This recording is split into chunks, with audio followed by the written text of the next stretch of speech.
Hi,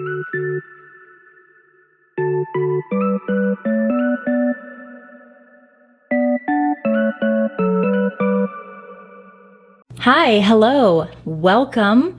If you are here on YouTube, it's good to see you again. I'm sure you are probably a recurring subscriber if you're seeing this video. And if you are joining on the brand new podcast, hi, I'm so glad you're here. I don't know what I'm doing yet. This is my first podcast and I am simulcasting. I'm trying to kill two birds with one stone here. We're filming YouTube and we're also doing this podcast, but I want to get a feel for whether or not this is something that you guys would be interested in.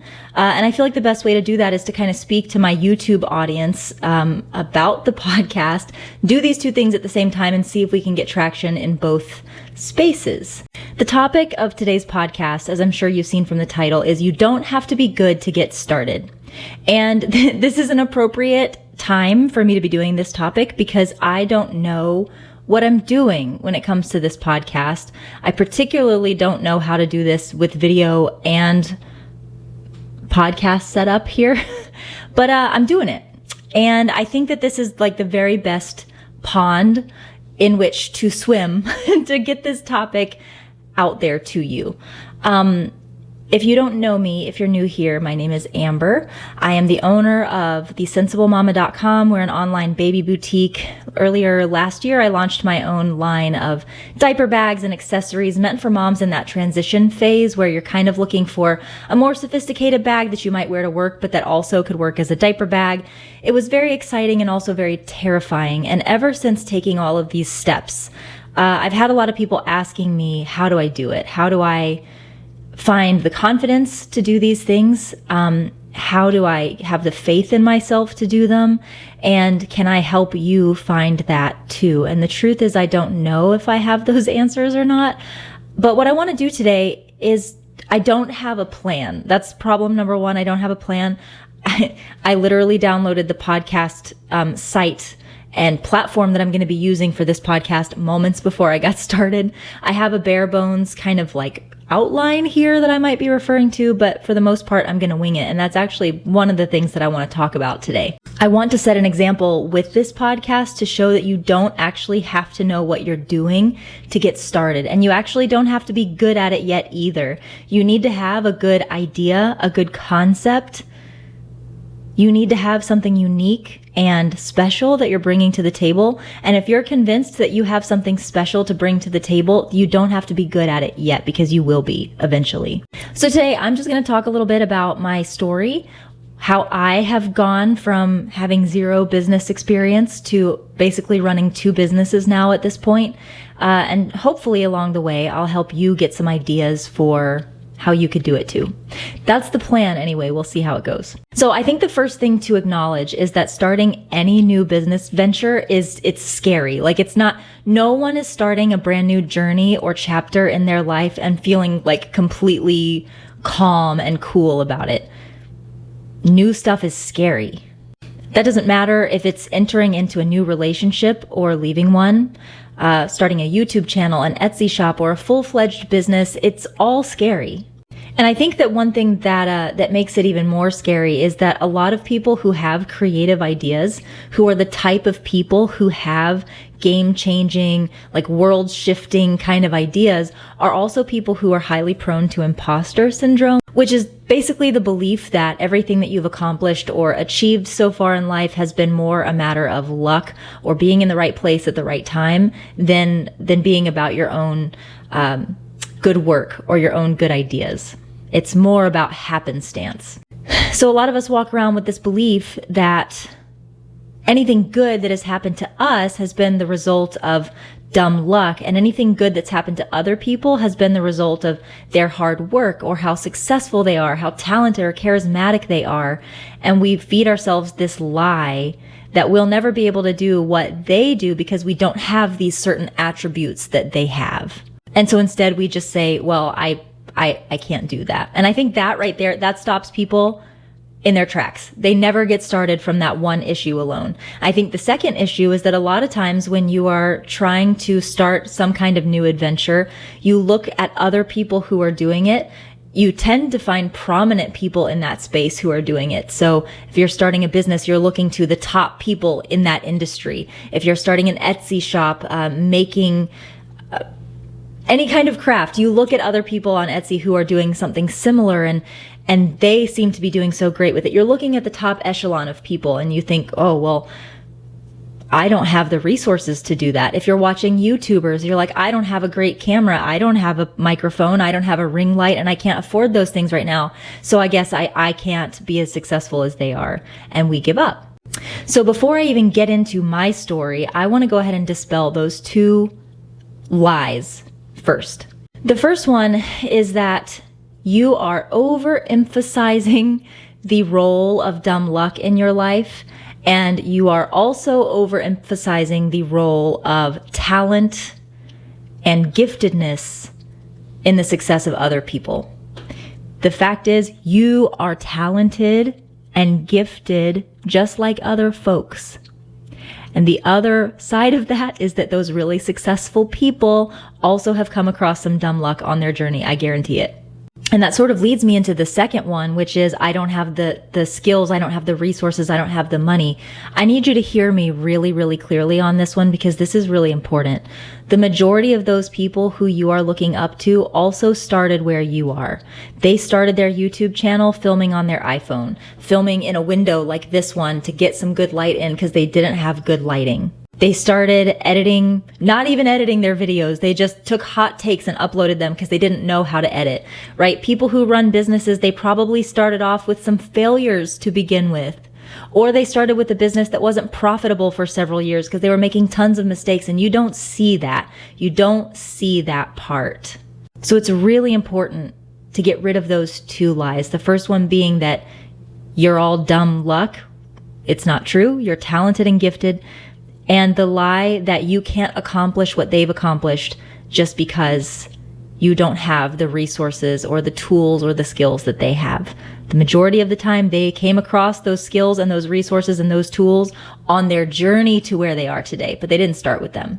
And that feels like a nice segue into my story, because my story is very much related to that. I get praised a lot for, like I said before, for the risk that I took in terms of starting my business. But I need you guys to understand that that actually was not something that I was super excited about, and it wasn't necessarily my choice. It wasn't my path for my life. I started my business in 2016, and I had just finished my PhD 2 years before that. I had obtained my PhD in cognitive psychology. I was immediately hired by a wonderful business called Dakota, which is where I met my husband. He was the owner of that business. And I came on as the senior director of cognitive science. And it was like every single dream come true. I was getting to do science and research. I had the options of publishing papers and giving talks, everything that graduate school preps you for. And I was just on cloud nine. Charlie, my husband, and I started dating and eventually got married. And when I got pregnant with our first son, Roman, I was already feeling like maybe I didn't want to work that rat race anymore. Maybe I wanted to be at home with him. And these things were on my mind, but I loved my job for the most part, and I loved the big salary that came with it as well. Unfortunately, right around that time, Dakota had a major flop. Something just went really wrong with that business, and they weren't able to make payroll. You may not know this, but a lot of times in businesses, especially startups like Dakota was, when payroll is running low, usually it is the lower wage employees who continue getting their pay, and the upper level senior executives, they do not take their pay during that time. And that's what ended up happening. And unfortunately, because I was a senior executive in this business and my husband was an owner of the business, we went from a high six-figure income to a $0 household income. And it was like that for 2 months.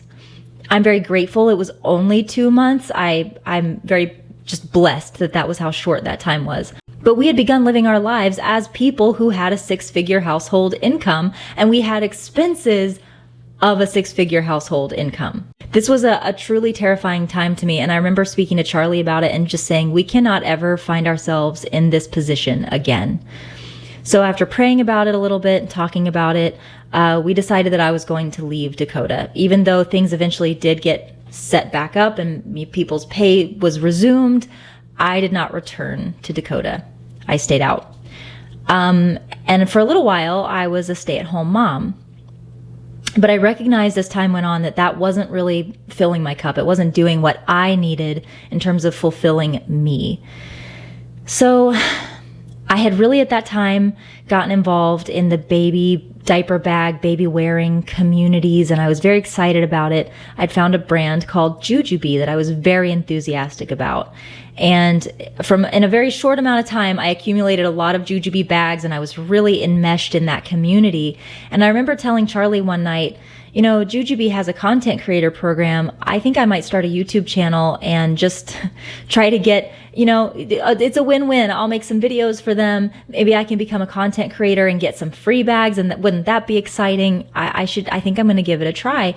And Charlie said, well, it would be better, if that's what you want to do, that you become a retailer for Jujubee. And I said, I don't have any business experience. I don't think I have any interest in that. I only had enough faith in myself to start a YouTube channel, and even that sounded really scary. But we kept talking about it, and he said, listen, you know what? You're not going to make much money at all from YouTube unless you become like a person with millions of followers. So that's not really going to be sustainable. Getting free bags from Jujubee doesn't exactly give you any comfort in terms of your income. Why wouldn't you want to give this a try? And it was really at that point where I was like, we have to do something. We can't be a one income household any longer. And I do want to contribute. So let me think about it. And, as time went on, that's what we decided to do. I remember sitting with Charlie on the floor, and I had just filmed my first YouTube video on my iPhone. So we were sitting there on the floor as I'm trying to learn iMovie so that I can edit all of my ums and stumbles and mistakes out of this video. And we're talking about the name for the retail store that we wanted to create.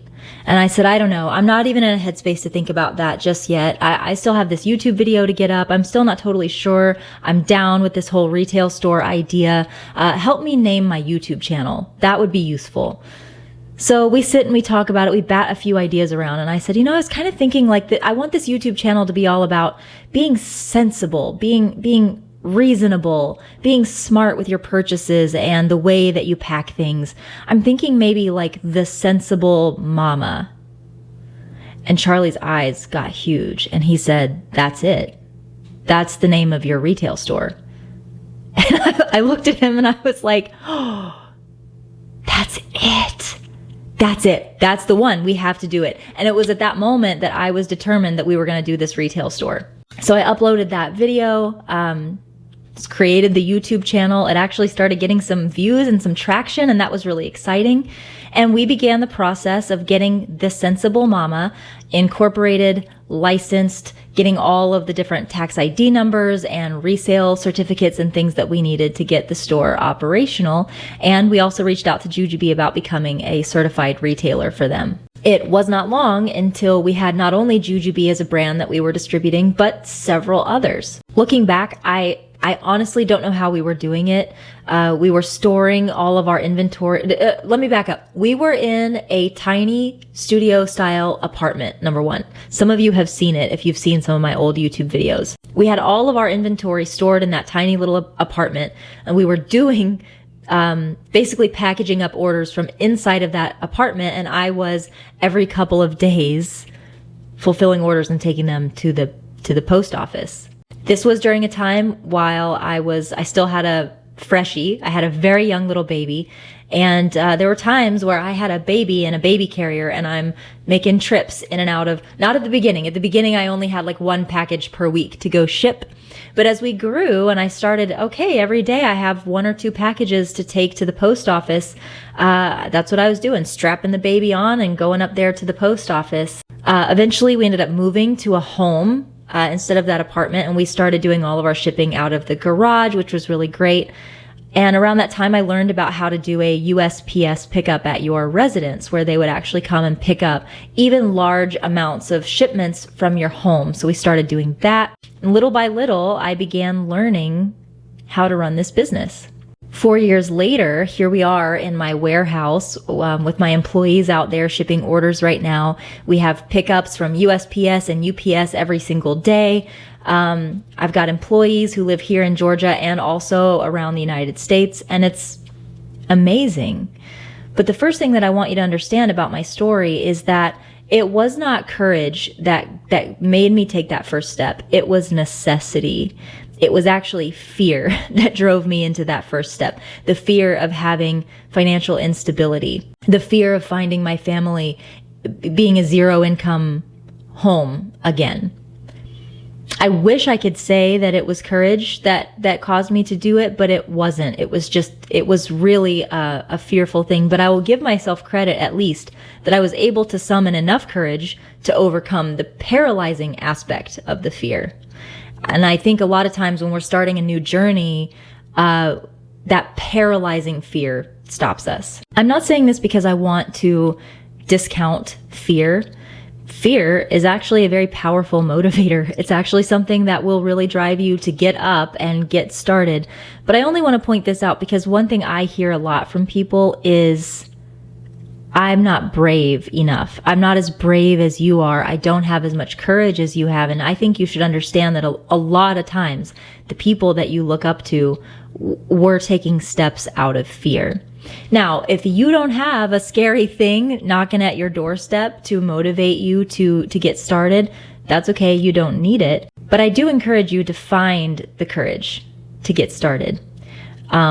I want you to not look at other people and compare yourself to them. I just want you to say, I can do this because other people have, and I am just as capable and just as deserving as they are. That second one hits. I know it's hard to say we deserve things, but you do. You do deserve it. And it doesn't matter if you are qualified to do it right now. The point is not that you're qualified. The point is that you are capable. You are capable to learn whatever you need to learn in order to do it. You are capable to research to find out what are the things you need to get started. You are resourceful enough to find alternatives to things that you can't get access to or can't afford at a certain time. And you can do it because you deserve it. And I think also something that I would add to this conversation is that it's actually your dream. It's your dream, your vision that puts you on par with those people that you look up to, that you want to be like. The fact that you have the urge to gain that kind of success, to achieve that kind of thing, is what puts you on par with them because they started with just that dream too. I'm putting aside like the ultra wealthy people who had things handed to them, who had empires built for them and they just sort of took it over. I'm not talking about those people. That's actually a pretty small percentage of the people who are succeeding out in the world. Most of them started off just like you with only a dream and just enough belief in themselves that they could do it. Enough is enough to get started. And I will say one last thing on this topic, and that is that the only difference between your place in your journey and their place in theirs is that they took the first step and you haven't yet. But you will. I know you will. Okay, that got weird. I'm having too much fun with my microphone. So a 2017 study found that one of the most important or prominent traits in successful people is comfort with uncertainty. Ugh. Nobody likes being uncertain, but they've actually found that the people who are most successful have found a way to be comfortable with being uncertain, to be comfortable with being uncomfortable. Yikes. I think that there have been several things along my journey that were probably the most uncertain for me.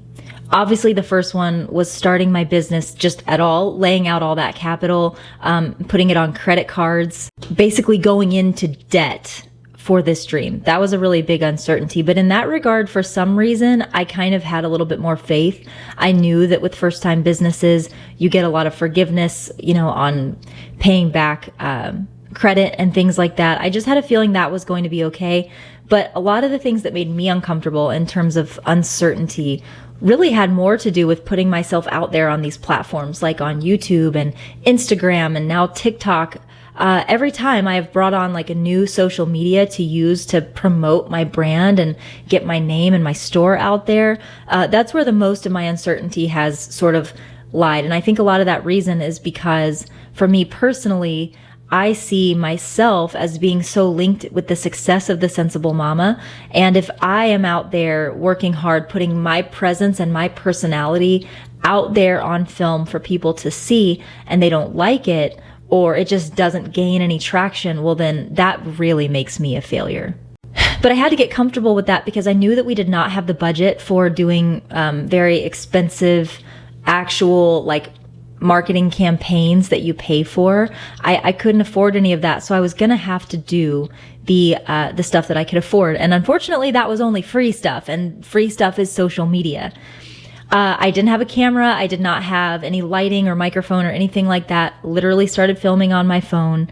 I started being really religious about uploading Instagram photos every single day. They started off being terrible photos, but it didn't matter. And I was going to talk about this later, but I actually think that this is relevant now. So let's do it now.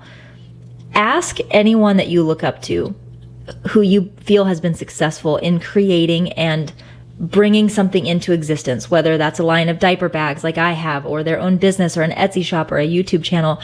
Ask them to show you the very first draft, the very first prototype, the very first video. Ask them to show it to you, because I guarantee you it didn't look like what it looks like right now. Charlie used to say to me, if you're not embarrassed of your first attempt, you waited too long to try. And you want to talk about uncertainty, right? Like the sheer thought of putting out something that I am embarrassed of right now, and I'm going to be super embarrassed about it later looking back. Like that's not a very good feeling, because it's hard enough to feel confident and certain in yourself when you're really proud of something you've created. It is even harder when you're already feeling like this, I can do better. This isn't the best version of what I can do. But I think a major difference between people who ultimately end up succeeding and those who don't is that some of those people were willing to say, I'm going to be embarrassed about this later, but I just got to get something out. I got to get something out there. I got to get this first book published. I got to get this first YouTube video out. I got to start my own first business knowing that maybe it's going to fail, but I'm going to try again.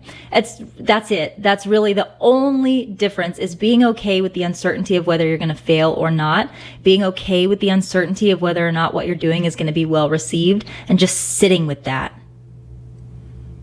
Just sitting with it and saying, I'm going to be okay with however this turns out, because if it doesn't turn out the way that I wanted, then that's information. That's information for me. I will have learned something, and then I will try again. And really, I think as my own views change on this, I realize how important it is to see everything in the world as information. Failure is information. Criticism is information. It is simply the world or the people in it letting you know that what you did didn't work for them. It just wasn't your best take. We try again.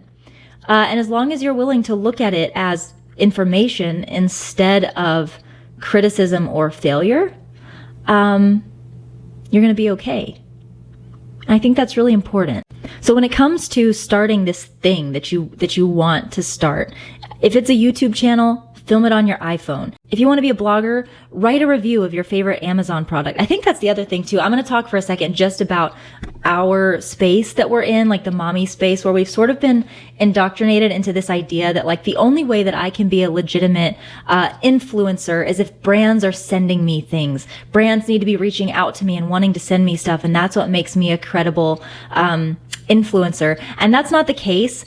I started my YouTube channel reviewing things I had in my house. I started reviewing baby gear. I started doing diaper bag packing videos. No one was sending me any free stuff. No one had acknowledged me yet as an influential person, but I was persistent and I just kept at it. I believed that these reviews that I was giving or these packing videos were useful to people, and that people who were looking for what I was giving, that they would find me or I would find them. And that was it. It was starting off not being affirmed, right? It was starting off being like, I today pronounce myself an influencer because I am creating influence with the content that I'm creating, not because anyone or any brand has decided that I am worthy of that title. And sure enough, as I kept creating content and putting out reviews of products that people were finding really helpful, brands then started reaching out to me. So I also, if you're just happening to be in this space of wanting to become an influencer or an influential person, I want you to understand that the way through the door is by picking up just stuff you have sitting around at home and writing a review of it, doing a video review of it. Doesn't matter. There's someone out there who wants to know what you think about this. So just do it. If you're starting a business, just pick the name. You don't have to incorporate today, right? Take a little step today. Am I completely off track of what I was talking about before? I don't think I am. I think my point is, just do something to get started. It'll help you mitigate the uncertainty. There we go. There it is. Getting started and doing something every day or every week, depending on how much time you have, will help get rid of some of that uncertainty. Because as you see that you can take the steps, you can do these small things that lead up to a bigger thing, you'll gain more and more confidence and certainty in the final outcome. I think that the main point of what I want to say here, and to tie this back to the title of this video or this podcast, is that you don't have to be good to get started, but you have to get started to get good. I want to say that again. You don't have to be good to get started, but you have to get started to get good. Goodness will find you along the way. The right people, the right tools, the right resources, they will find you as you go, and you will get good. You will get better. Getting started is the beginning of the journey towards becoming good and becoming great. If you sit around trying to become great before you get started, you're never going to get started. And you're also never going to get great. That's my take. I want to really quickly, before I go, I want to leave you with an article that I found on entrepreneur.com. It's called 5 Traits of Highly Successful People. I will link it down below. Here are the 5 traits, and I want to talk about them a little bit. Number 1 is they don't quit easily. I would 100% agree with that. Being knocked down over and over and over again and getting back up is a huge part of achieving success, because just so few people are actually going to ever just have success every step of the way. The next one is they always go the extra mile. They don't slack. They don't complain about being the last one to leave the office. This says they work around the clock 7 days a week and never settle for anything less than spectacular. I don't know how I feel about this one. I think that that's probably true, but I could do a whole other video and podcast on this. I think that this boss babe mentality of working around the clock, I did it myself. It wasn't healthy for me. And I took a sabbatical that happened to align with everything going on with COVID, where I had to take a really big step back from the business because I'd burnt myself out. Sure, go the extra mile, but also remember that you deserve work-life balance. Number 3, they love what they do and they do what they love. I think that's pretty self-explanatory. But yeah, don't go trying to be the best at something that you don't have any passion for. 4, they always have a plan. I'm going to also push back on this one a little bit. I didn't have a plan for this podcast, and I'm actually pretty excited about how it's come out so far. You may not agree, but I'm proud of it. I think having an overall big picture plan, I know that I want to launch my website next summer. That's great. I know that I want to have at least my first brand deal as an influencer 2 months from now. That's great. But you don't have to know every step in your plan. There are macro plans and there are micro plans. Set your macro plans, your big goals, and then let the smaller plans kind of come together as you go. They're always eager to learn something new. This is number 5, and I think this is actually the biggest one. Being willing to learn things. when I started my business, I didn't know anything about business. I didn't know how to, I didn't know how to use Shopify, which is the thing that runs my website. I didn't know how to print a shipping label. Didn't know how to ship anything through any of the carriers that are out there. Didn't know how to edit a YouTube video. Didn't even know how to turn on a camera and film. Didn't know how to connect a microphone to my camera. The list goes on. I didn't know how to hire somebody. I had to learn how to interview and hire people. I've had to learn so much along the way. And people will look at me today and be like, wow, that woman has it all together. She knows how to command social media audiences. She knows how to run a business and keep employees happy. She's doing all these things I have learned along the way by necessity. So yeah, I would say that's the biggest one. Be excited, not just willing. Be excited. Be enthusiastic about learning new things, because every new thing that you are required to learn in order for your new adventure to succeed is something that it's a skill that you have forever. More importantly, it's a skill that you can give to other people. You can teach it. And now you can reach back and help other women who are not as far along as you do what you did. Don't be afraid to learn those things. Before I go, I want to say one last thing. I just think it's really important, and I want to normalize this, that we collectively, when we're talking about motivating and encouraging other people to follow in our footsteps, is to acknowledge the privilege that we have. Because the fact of the matter is, there are many things that I have had access to that other people don't have access to. And I don't mean to sort of undo everything that I have said to you so far, but there is a really important thing that I want you to know before you click out of this video or this podcast. One of the main reasons why I was able to be successful as fast as I was because I had a husband at home who was able to focus on making sure that our bills were paid and there was food on the table so that my income could be supplementary. Another thing that was, I don't love calling an education a privilege because I think it ruffles people's feathers. I did have to work very hard for my education, but there's no doubt that other people didn't get that opportunity to have the education that I have, and I recognize that. And in addition, even though my education was in psychology, not in business marketing, I was able to pull a lot of what I know from psychology into this business. And if you don't have that background, it may not be as easy for you. I also want to acknowledge that being on social media and having success on social media is partly a result of things that are outside of my control. We know that there are biases in the way that social media platforms push out people's content. It can come down to the way that you look, the tone of your voice, the color of your skin. These are all things that can impact whether or not your success on social media happens really fast or takes a lot of hard work. And I do not say that to discourage anyone from trying, because everyone can have success on these platforms. But what I want to make sure you understand is that if you are not experiencing your success at the same speed as I did or with the same ease as I did, there are certain things that were given to me that had nothing to do with my hard work. And I want you guys to know that so that you don't get discouraged. That doesn't mean that I didn't have to work hard. It doesn't mean that I didn't have my own obstacles and blocks in the road to get through. I just think that it is responsible of people who are trying to do what I'm trying to do to acknowledge these privileges that they have. Because again, just as one example, a single mom trying to do what I did is going to have a lot more trouble than I did. It's just a fact, and I want you to know that. So I hope that this was a useful, hopefully entertaining video and or podcast. If you're listening on the podcast, thank you. I would like to keep doing these. I want to talk about lots of different topics. I'm open to hearing your thoughts about what you want to talk about. So let me know.